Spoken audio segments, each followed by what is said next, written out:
It all began when rumours passed down at recess. Apparently we were going to have a new classmate. Our teacher confirmed the rumours. There was a new student coming from Japan.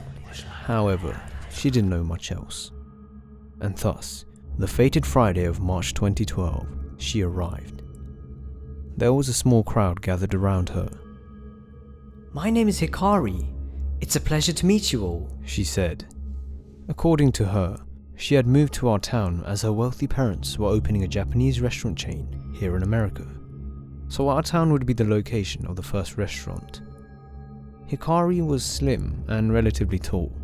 She had brown almond eyes and short brown hair. She was also wearing blue shorts and a pink Hello Kitty shirt. Boys and girls alike became instant fans, flooding her with compliments. Hikari wanted to reply to everyone, but she didn't know what to say. She was completely overwhelmed. "Hello, I'm Maria. Nice to meet you." I approached her. The chit-chat paused. Everyone but Hikari cringed and stared at me like they didn't want me to be there. I was feeling pretty uncomfortable. "Hikari doesn't have time for losers like you, Maria. Now scram." "No, it's okay. She can stay if she wants to," Hikari uttered. But I'd had enough. I left in silence. My feelings towards Hikari were peculiar. I didn't hate her, and she even seemed nice enough to let me stay. But she was with toxic people who only pretended to be her friends because she was attractive and wealthy. I'd been living in the US since I was 5 years old, originally coming from Spain. However, my reception here in America was very different from Hikari's. Compared to her, I wasn't the most attractive girl, and I'd come from an average suburban family. I had niche hobbies like video games and horror literature. I was pretty good at history and Spanish, thanks to my country of origin. But no one cared about those subjects. You could become popular if you were sporty, artistic, or just straight up wealthy. You know, the usual. I didn't have any of those traits. I was just your typical nerd, who everyone knew, but no one cared about. I was on my way to the store when I saw a bunch of kids from school roaming around the town with Hikari. "Hey Maria," she said, waving at me. The other kids were telling her to ignore me as I awkwardly waved back. I could tell that she wanted to be friends, but she was letting herself be manipulated by those kids. Couldn't she see her so-called friends were clearly toxic? Was she really that weak-minded?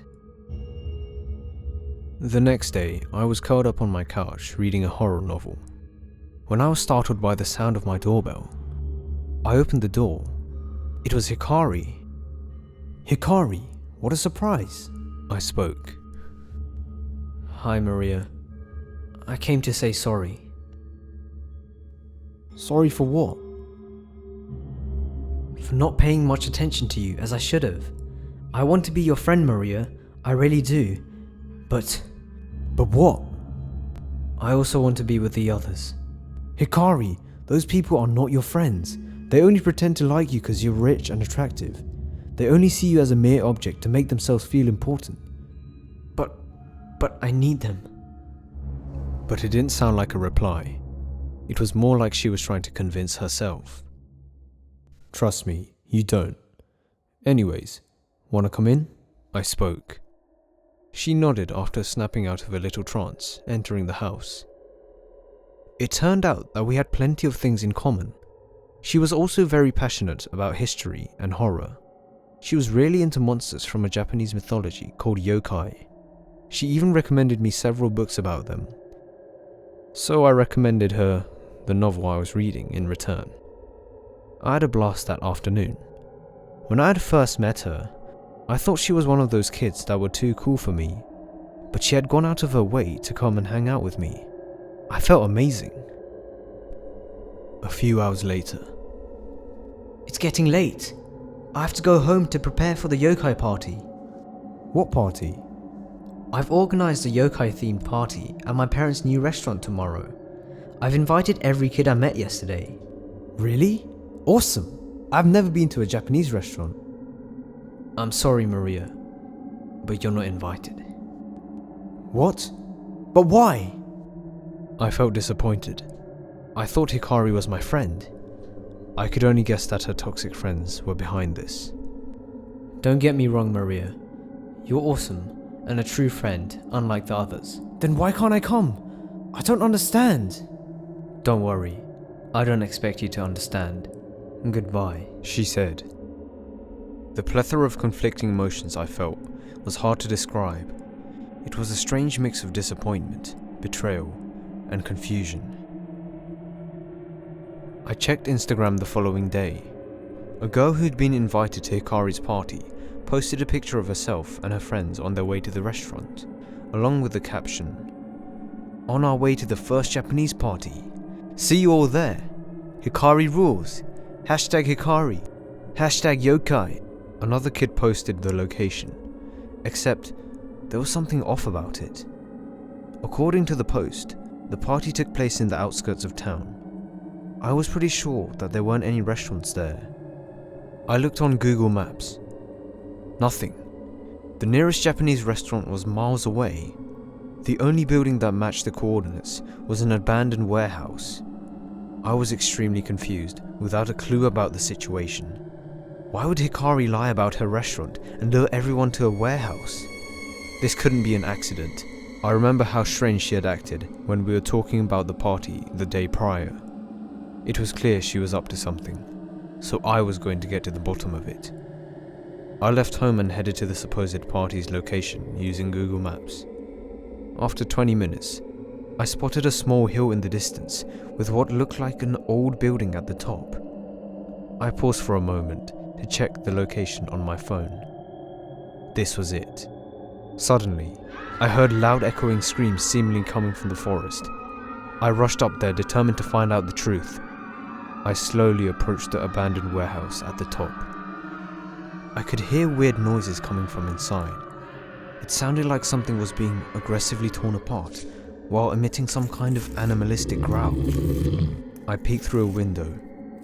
I nearly passed out when I saw Hikari hunched over a pile of corpses that were laying on the floor as she tore them apart like a hungry scavenger.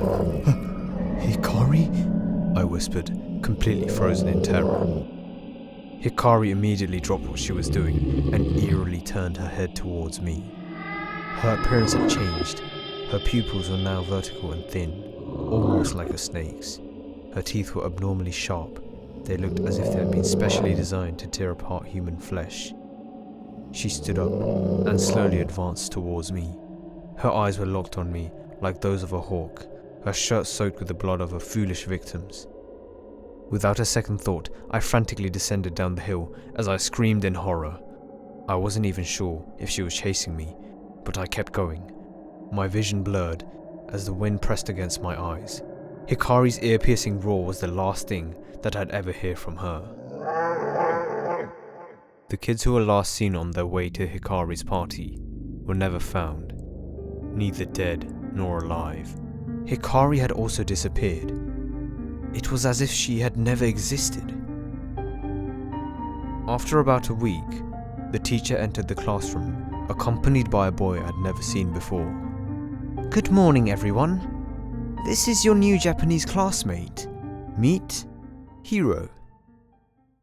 Hiro introduced himself to the class as I stared in absolute confusion.